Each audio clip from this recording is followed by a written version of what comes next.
Shalom. Seberapa kita yang ada di tempat ini saat ini,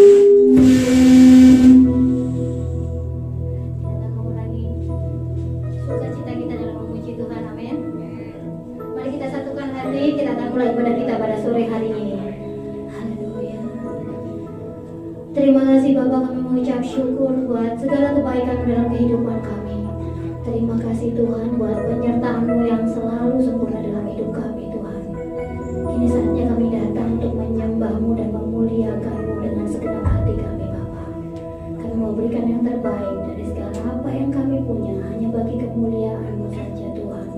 Beracara di tempat ini Tuhan, tutup bungkus ruangan ini dengan kuat kuasa darah-Mu. Tak satu pun yang jahat yang akan merusak ibadah kami pada sore hari ini. Terpujilah Yesus, nama-Mu, di dalam nama Tuhan Yesus kami sudah berdoa. Haleluya. Amin.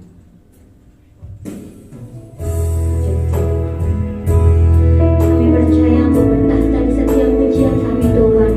Layakkan kami masuk dalam hadirat-Mu yang kudus. Haleluya. Terima kasih Yesus.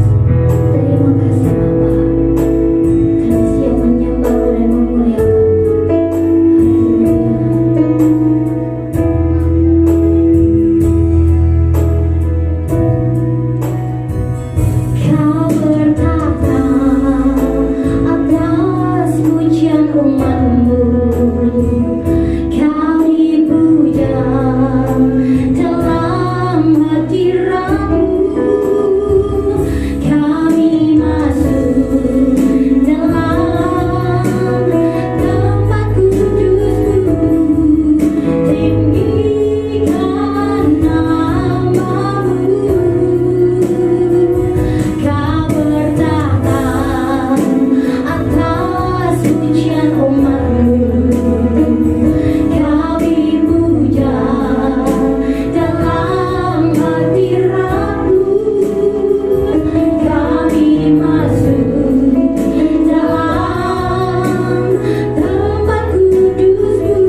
kasih Yesus.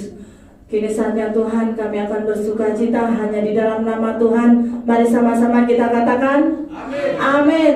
Beri sorak-sorai kemuliaan bagi Tuhan.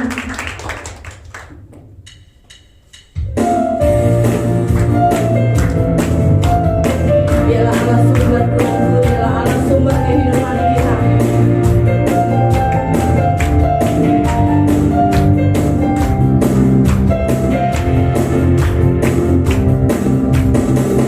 Hanya Kau diriku di surga, tiada yang ku ingin di bumi.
Itu membawa kami lebih dekat kepada Engkau ya Tuhan. Berkati kami yang selalu memuji menyembah apa yang sudah kami serukan di hadapan Tuhan. Kami percaya penyembahan kami membawa rupa yang berbau harum di hadapan Tuhan. Tiba saatnya juga kami untuk belajar firman Tuhan, dan kami semua akan mendengar Tuhan. Berikan kepada kami telinga seorang murid yang bisa mendengar dan bisa mengerti apa yang menjadi tujuan Tuhan dalam hidup kami. Terima kasih Tuhan, Roh Kudus boleh berkarya di tengah-tengah kami, agar kami pulang kami membawa setiap pengharapan yang datang daripada Tuhan. Di dalam nama Tuhan Yesus kami bersyukur dan kami berdoa. Haleluya, amin. Silakan duduk. Salam. Ya, selamat sore. Semuanya sehat? Iya, sehat. Puji Tuhan ya. Nah, menurut sejarah gereja hari ini banyak orang berkata bahwa ini Minggu Palem. Ya, gereja-gereja tua itu merayakan Palem. Itu kenapa? Kenapa mereka harus merayakan Minggu Palem mendekati Jumat Agung dan Paskah? Karena sebelum kejadian penyaliban, Tuhan itu dielung-elungkan, disanjung, dimuliakan. Dia yang datang sebagai raja dimuliakan. Tetapi baru hitungan minggu, bahkan tidak sampai bulan, Tuhan yang dieluk-elukan itu digantung mati di depan mata mereka. Bayangkan Bapak Ibu, kadang-kadang penyanjungan itu tidak datang daripada hati yang tulus, hanya sebatas kata-kata. Saya belajar dari peristiwa Paskah ini ya. Kenapa dia namakan itu Minggu Palem? Waktu Tuhan datang ke Yerusalem Bapak Ibu, di sepanjang jalan orang menyeluk-elukan. Bahkan kalau Bapak Ibu lihat dalam firman Tuhan, Tuhan itu disanjung-sanjung. Dia yang datang dieluk-elukan, disanjung. Mereka katakan dia raja yang diberkati, yang akan menyelamatkan umat Israel dari penderitaan mereka. Menjelang Minggu Paskah, hari Jumat nanti kita akan merayakan Jumat Agung. Bapak Ibu, jalannya Tuhan bukan jalan yang enak, betul? Tetapi jalan yang penuh dengan penderitaan untuk bisa menebus saya dan Bapak Ibu. Amin. Oleh karena itu, kalau kita sudah percaya kepada Tuhan, kalau hari ini Bapak dan Ibu bersama dengan saya ada sesuatu yang membuat kita menderita, jangan bertanya kenapa. Karena itu jalan Tuhan. Kalau kita susah atau kita sukar atau kita sulit, jangan pernah lari. Karena ada saatnya Tuhan akan melepaskan engkau dari penderitaan itu. Tuhan tidak pernah membiarkan kita sampai menderita, sampai kehabisan. Kata firman Tuhan, sekalipun daging dan habisku binasa, tetapi roh ini milik Tuhan. Itu dahsyat loh janji firman Tuhan. Kita buka dalam firman Tuhan ya. Kita akan lihat dalam Ibrani pasal yang ke-10, berbicara tentang kuasa Yesus. Darah yang Tuhan curahkan itu sangat berkuasa. Ibrani pasal yang ke-10 ayat yang ke-19. Saya akan bacakan bagi kita. Ya. Jadi saudara-saudara, oleh darah Yesus kita sekarang penuh keberanian dapat masuk ke dalam tempat kudus. Amin. Kita berani masuk dalam hadirat Tuhan karena ada kuasa dari Yesus. Amin. Tidak semua orang bisa masuk dalam ruang Maha Kudus, hanya orang yang ada tanda darah domba Allah, kata firman Tuhan. Ayat selanjutnya ayat 20. Karena ia telah membuka jalan yang baru. Amin. Tuhan pasti buka jalan. Jangan pernah merasa sendiri. Ini kata firman Tuhan. Dan yang hidup bagi kita melalui tabir, yaitu dirinya sendiri. Ini berbicara tentang tabir. Bapak Ibu tahu waktu penyalipan, waktu Tuhan Yesus menyerahkan diri. Tadi saya di atas sempat dengar Pak Medi, kalau Jumat itu akan berbicara tentang selesai. Kata Yunaninya tetelestai ya Pak Medi ya. Itu beres. Artinya semua beres di hadapan Tuhan. Amin. Ya, dahsyat loh. Tuhan bisa buka tabir itu, buka jalan. Hari ini mungkin bagi Bapak Ibu dan bagi saya seolah-olah tidak ada jalan, tapi di dalam Tuhan pasti ada jalan. Kuasa Tuhan itu sangat dahsyat. Setelah saya tahu ini Bapak Ibu, kita sebagai orang percaya mestinya itu bangga. Tuhan melepaskan kita dari cengkraman. Yang dahulunya kita tidak tahu jalan, Tuhan bawa kita ke jalan yang benar. Yang dulunya kita mestinya binasa, yang dulunya mestinya kita tertinggal, kita ada dalam kegelapan yang tidak bisa melihat terang Tuhan yang ajaib. Tuhan membawa kita kepada jalan itu. Tuhan buka jalan itu. Hanya Tuhan yang bisa buka. Saya dan Bapak Ibu kita tidak bisa. Tuhan kasih tahu jalan lewat ini loh, supaya jalan Tuhan bisa dibuka. Ayat yang selanjutnya, ayat 21. Dan kita mempunyai seorang imam besar sebagai kepala rumah Allah. Rumah Allah itu siapa? Rumah Allah itu saya dan Bapak Ibu. Amin. Tuhan pemimpin seutuhnya dalam hidup ini. Hidup ini milik Tuhan, bukan milik kita sendiri. Kalau milik kita ya terserah kita mau bawa kemana. Tapi kalau milik Tuhan serahkan kepada Tuhan, Tuhan akan bawa kepada rencana. Saya nggak tahu. Menjelang minggu pasca ini saya nggak tahu, mungkin kita sedang menghadapi kesulitan, pergumulan, tantangan yang sulit kita mengerti. Banyak orang katakan, kok minggu-minggu sengsara, kok benar-benar saya sengsara ya. Ya, tidak apa-apa, sengsara itu baik, sengsara itu menimbulkan ketekunan, dan ketekunan itu menimbulkan tahan uji, kata firman Tuhan. Kalau orang nggak pernah sengsara, bagaimana bisa tekun? Kalau baik-baik saja, bagaimana kita bisa belajar bagaimana ikut Tuhan? Kata Tuhan, ikut Tuhan harus menderita, pikul salib. Bukan hanya ikut tok, kalau ikut tok semua orang bisa. Tetapi pikul salib hanya sedikit orang yang bertahan. Ayat yang 22.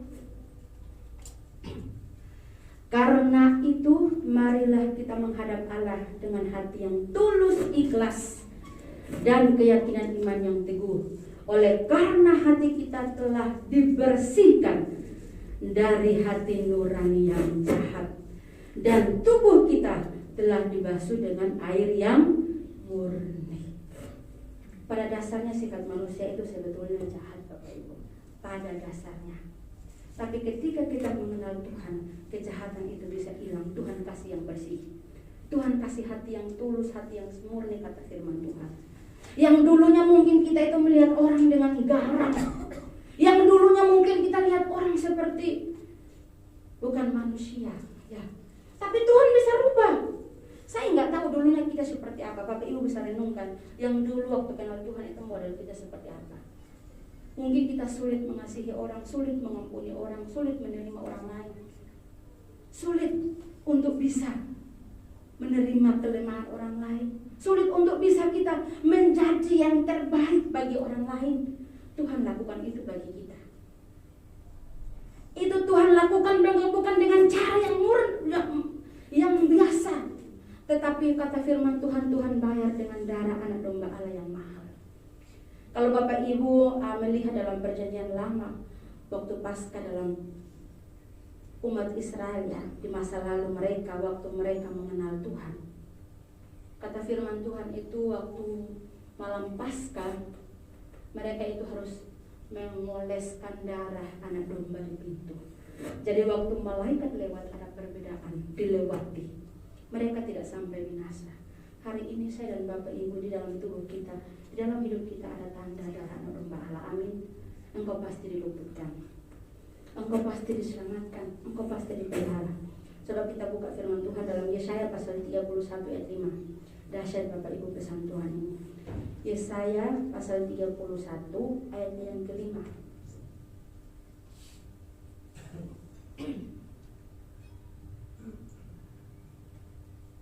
Ya, saya akan bacakan bagi kita. Seperti burung yang berkepak-kepak melindungi sarangnya, demikianlah Tuhan semesta alam akan melindungi Yerusalem. Ya, melindungi dan menyelamatkannya, memeliharanya dan menjauhkan celaka. Amin.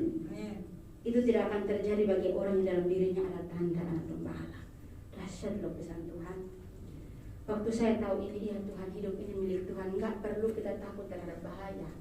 Melangkah terus bersama dengan Tuhan. Hari ini mungkin kita harus berjuang dengan menderita. Mungkin kita sudah kehabisan cara. Mungkin kita sudah kehabisan tenaga. Kita bingung apa yang harus kita perbuat. Ingat kata firman Tuhan, Dia yang akan berkepak-kepak melindungi engkau siang dan malam. Kata firman Tuhan, Tuhan tidak pernah terlelap dan tertidur.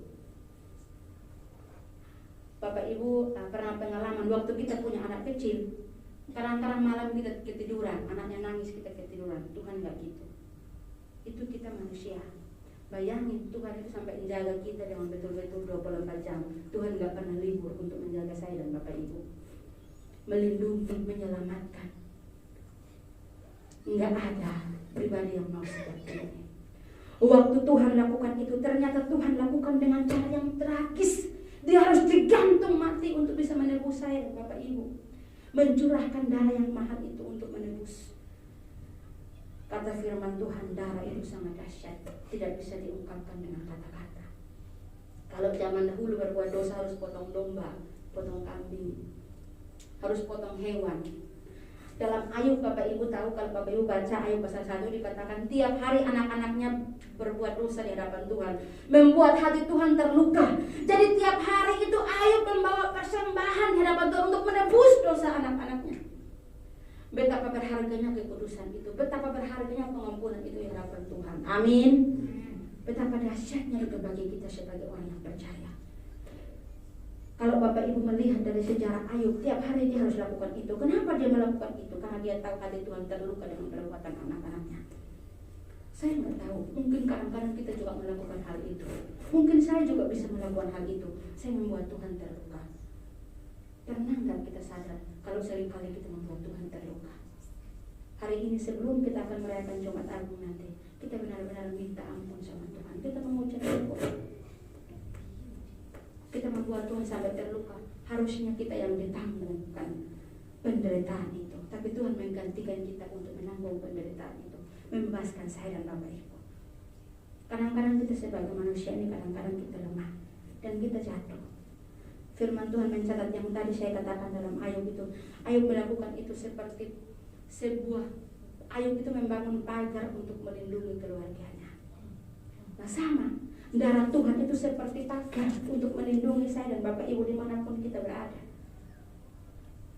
Kalau hari ini kita bisa berdiri, hari ini kita bisa melakukan segala sesuatu. Kalau hari ini kita masih bisa aman dalam rumah tangga kita, aman dalam pekerjaan kita, anak-anak kita aman, masa depan mereka aman. Percaya itu bukan karena kita, tapi Tuhan yang beri. Amin.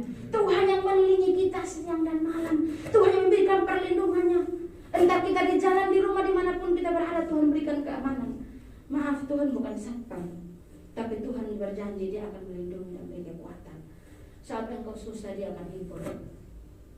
Saya masih ingat ya, ada lagu lama. Kalau ada yang tahu boleh bantu saya dulu. Ikuti Kau saja Tuhan, jalan damai bagiku. Aku selamat dan sentosa hanya oleh darah-Nya. Ya, amin. Engkau selamat karena darah Yesus, bukan karena kita. Itu lagu lama sering saya dengarnya. Kita lihat kembali dalam Ibrani pasal yang ke-12 ayat 24. Itu berbicara tentang darah Yesus lebih kuat, Bapak Ibu. Ibrani pasal yang ke-12 ayat yang ke-24. Saya akan bacakan bagi kita.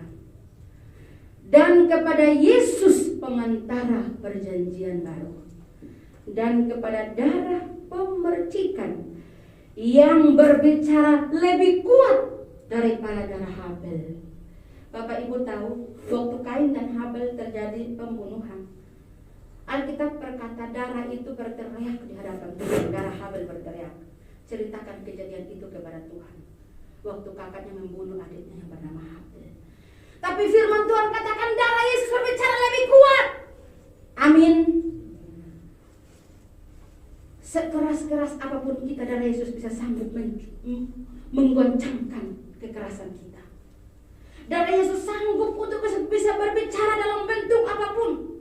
Ketika kita salah, Tuhan ingatkan. Amin. Ketika kita keliru, Tuhan ingatkan.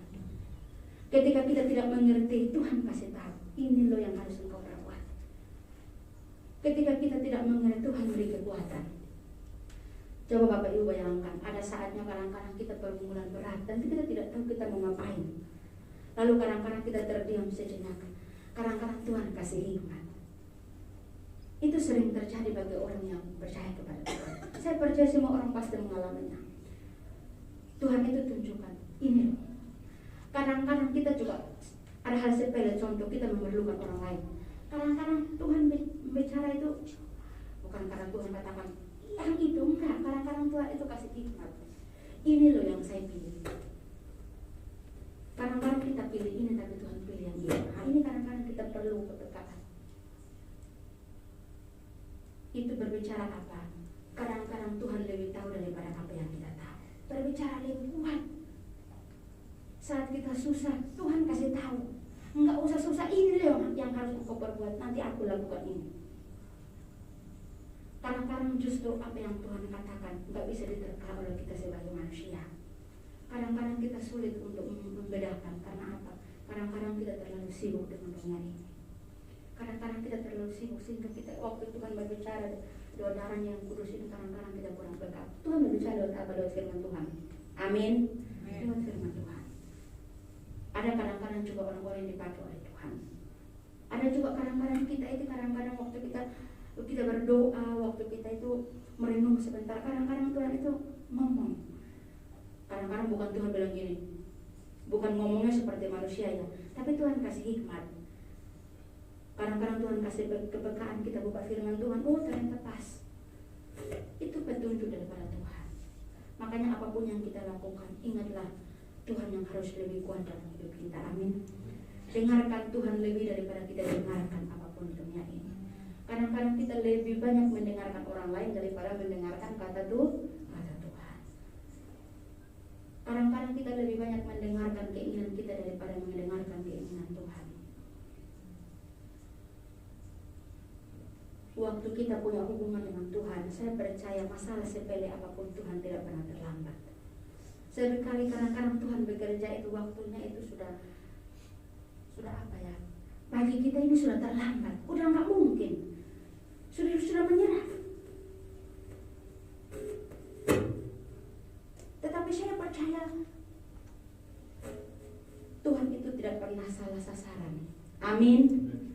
Ini dahsyat loh, Tuhan nggak pernah salah sasaran. Ketika saya tahu iya ya Tuhan itu nggak pernah salah sasaran, artinya apa? Tadi yang saya katakan orang Israel kasih oles-oles darah di situ, darah di pintu. Bayangin itu Tuhan bisa tahu loh. Cuma darah hewan Tuhan bisa tahu. Apalagi kita di dalam Tuhan. Amin. Tuhan tahu. Bayangkan malam itu malaikat maut itu bisa tahu kalau itu rumah itu ada tanda darah. Setelah itu saya mengerti Tuhan. Iya terima kasih Tuhan. Tuhan itu nggak pernah salah sasaran menjadi saya di hadapan Tuhan. Saya nggak tahu hari ini siapa kita di hadapan Tuhan. Tapi ingat Tuhan tidak pernah salah pilih engkau. Amin. Tuhan tidak pernah salah. Mungkin dalam keluarga, dalam pekerjaan dimanapun kita berada, kadang-kadang kita berpikir begini, kayaknya Tuhan salah deh taruh saya di sini. Kayaknya Tuhan salah deh tempatkan saya di sini. Enggak, Tuhan tidak salah. Tetapi semua itu butuh proses. Amin. Waktu Tuhan mau menebus saya dan Bapak Ibu, tadi pagi Pak Medi sudah singgung ya, jalan Getsemani jalan yang panjang, kelihatannya jalan yang pendek, tapi mengandung cerita yang panjang, mengisahkan cerita yang panjang, yang bisa mengubah seluruh sejarah dunia sampai hari ini. Nanti kan hari Kamis kan kita akan tetap doa malam. Nanti saya cari tahu apa yang terjadi di Taman Getsemani. Sampai segitunya Alkitab mencatat Taman Getsemani. Taman yang kecil, yang tidak berarti, yang dipandang sebelah mata. Seringkali yang kita tidak pandang itu Tuhan, itu justru Tuhan pakai. Amin. Seringkali hal yang kita nggak mengiyakan, itu justru Tuhan pakai. Hari ini mungkin kita di hadapan Tuhan, kita berpikir, apa mungkin saya ini Tuhan salah yang memilih saya? Apa mungkin saya salah dalam mengikut Tuhan? Apa mungkin saya salah ketika saya percaya kepada Tuhan? Jangan pernah merasa salah di hadapan Tuhan. Tuhan bisa memperbaiki yang salah menjadi benar. Tuhan bisa memperbaiki yang keliru dibetulkan, diluruskan. Tuhan gak pernah salah. Saya percaya sebelum kita akan merayakan Jumat Agung nanti hari Jumat, saya percaya kita akan merenung betapa dahsyatnya Tuhan itu bisa menebus kita. Betapa dahsyatnya karya Tuhan yang Tuhan beri. Yang Tuhan bisa lakukan itu hanya satu orang yang mau dengan cara yang tragis, Bapak Ibu. Modelnya bukan seperti manusia, digantung seperti orang yang hina, digantung bukan seperti manusia. Tapi itu Tuhan lakukan buat saya dan Bapak Ibu. Apalagi hidup kita di tangan Tuhan. Percaya engkau sangat berharga. Janji Tuhannya dan amin. Tadi dikatakan dalam Yesaya itu Tuhan melindungi engkau. Bahkan Tuhan akan mengelilingi engkau kemanapun. Pemilihan Tuhan, bahkan perlindungan Tuhan itu sempurna adanya. Hari ini mungkin engkau merasa, rasanya saya kok terlepas dari genggaman tangan Tuhan. Kelihatannya saya jatuh, kelihatannya saya gagal, kelihatannya saya itu gak bisa, kelihatannya saya itu gak mampu. Percaya Tuhan sanggup.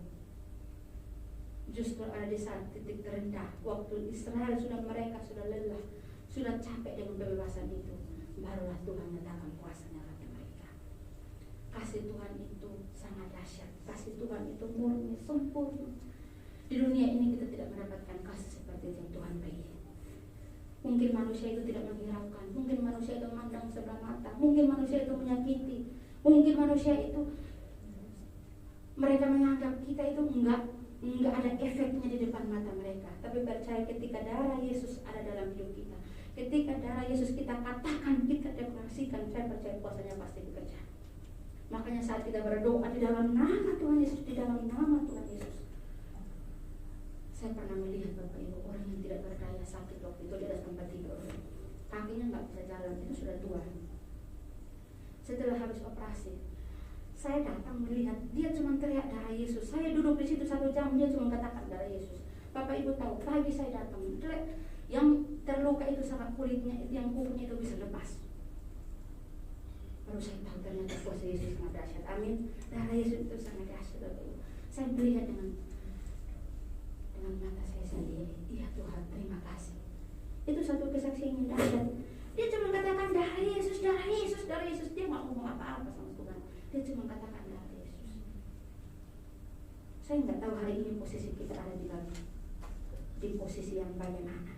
Mungkin kita ada di dalam titik yang kita sedang mencari jalan keluar. Tadi Tuhan katakan Tuhan pasti beri jalan yang baru. Tuhan buka jalan yang baru. Alkitab katakan tadi dalam Ibrani tadi katakan Tuhan buka tabel itu. Mungkin hari ini pintu itu tertutup bagi kita. Tapi ingat satu hal. Tadi dikatakan untuk masuk dalam ruang Maha Kudus, ingat hanya Tuhan yang pegang kuncinya. Amin. Oleh karena itu kita harus minta persetujuan kepada Tuhan. Ketika kita minta kepada Tuhan, Tuhan pasti akan buka itu bagi kita. Tuhan gak pernah tertutup. Semoga firman Tuhan pada